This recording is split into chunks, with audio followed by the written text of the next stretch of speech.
সংসদে 133টি অধ্যাদেশের উপরে আজকে রিপোর্ট পেশ করেছেন আমাদের মাননীয় সদস্য এবং কমিটির সভাপতি জনাব জয়নাল সাহেব। অন্তর্বর্তীকালীন সরকার তাদের শাসনামলে 133টি অধ্যাদেশ জারি করে। এগুলোর বাস্তবায়ন নিয়ে তৈরি হয়েছে জটিলতা। বিচার বিভাগের স্বাধীনতা নিশ্চিত করার লক্ষ্যে অন্তর্বর্তী সরকারের সংস্কার উদ্যোগের অংশ হিসেবে সুপ্রিম কোর্টের বিচারক নিয়োগ এবং স্বতন্ত্র সচিবালয় প্রতিষ্ঠার জন্য অধ্যাদেশ জারি করা হয়েছিল।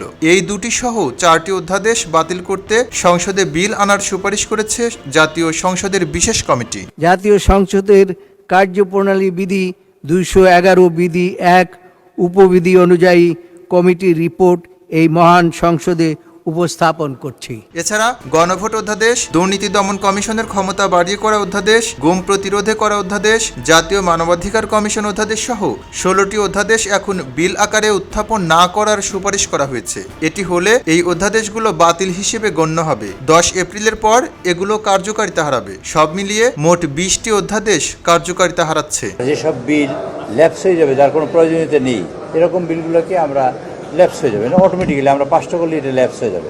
বাকি 113টি অধ্যাদেশের মধ্যে জুলাই অভ্যুত্থানকারীদের দায় মুক্তি দিয়ে করা জুলাই গণ অভ্যুত্থান অধ্যাদেশ সহ 98টি অনুমোদনের জন্য হুবহু বিল আকারে সংসদে উত্থাপনের জন্য সুপারিশ করা হয়েছে। আর সন্ত্রাস বিরোধী অধ্যাদেশ, পুলিশ কমিশন অধ্যাদেশ সহ 15টি সংশোধিত আকারে বিল উত্থাপনের জন্য সুপারিশ করেছে বিশেষ কমিটি। 133টি অধ্যাদেশের মধ্যে 20টির বিষয়ে সিদ্ধান্তের ক্ষেত্রে নোট অফ ডিসেন্ট দিয়েছে বিশেষ কমিটিতে থাকা জামায়াতে ইসলামের 3 সংসদ সদস্য।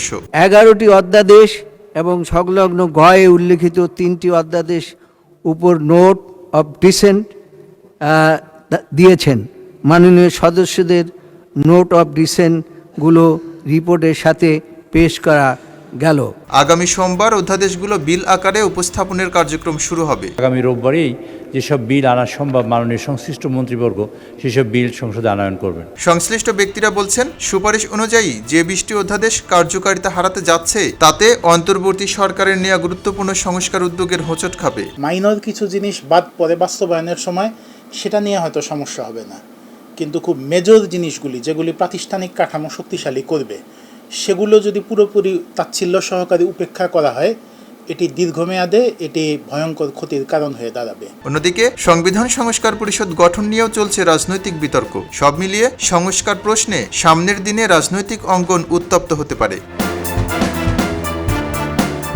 এম রহমান, খবরের কাগজ, ঢাকা। খবরের কাগজ, নিখাদ, নির্ভীক, নিরপেক্ষ।